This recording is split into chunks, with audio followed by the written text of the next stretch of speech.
It was an important day in the yard. Everyone was busy and excited, making notes and taking photographs.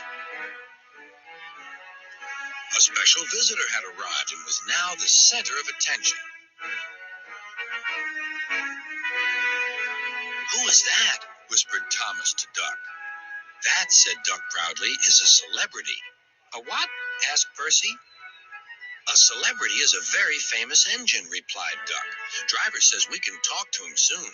"Oh," said Thomas, "he's probably too famous to even notice us." Just then Gordon arrived. "Puh," said Gordon. "Who cares? A lot of fuss about nothing, if you ask me." And he steamed away. Later that night, the engines found that the visitor wasn't conceited at all. He enjoyed talking to the other engines till long after the stars came out. He left early next morning. Gordon was still complaining. "Good riddance," he grumbled, "chattering all night. Who is he anyway?" "Duck told you," replied Thomas. "He's famous." "As famous as me? Nonsense." "He's famouser than you. He went 100 miles an hour before you were even thought of." "Huh, so he says," huffed Gordon, "but I didn't like his looks. He's got no dome. Never trust domeless engines. They're not respectable. I never boast, but I'd say 100 miles an hour would be easy for me. Goodbye." Duck took some freight cars to Edward's station. "Hello," called Edward. "That famous engine came through this morning. He whistled to me. Wasn't he kind?" "He's the finest engine in the world," replied Duck. Then he told Edward what Gordon had said. "Take no notice," soothed Edward. "He's just jealous. He thinks no engine should be famous but him. Look, he's coming now." Gordon was running very fast. His wheels pounded the rails. "He did it, I'll do it. He did it, I'll do it." Gordon's train rocketed past and was gone.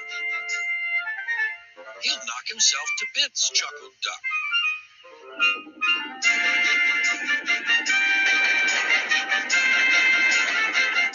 Gordon's driver eased him off.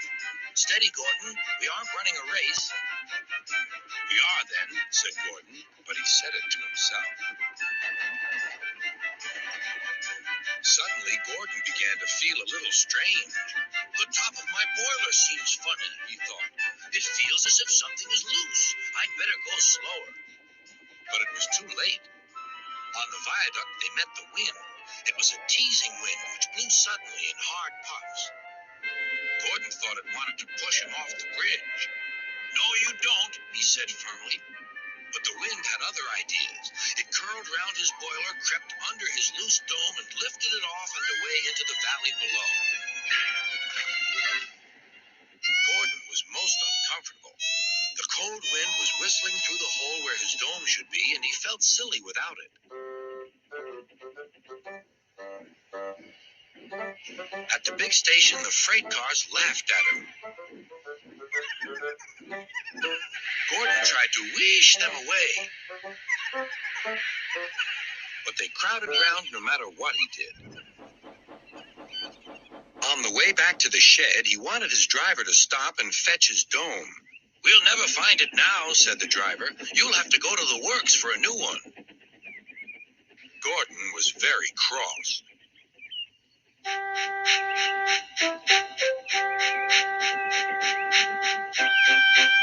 "I hope the shed is empty tonight," he huffed to himself. But all the engines were there waiting. "Never trust domeless engines," said a voice from somewhere behind him. "They aren't respectable."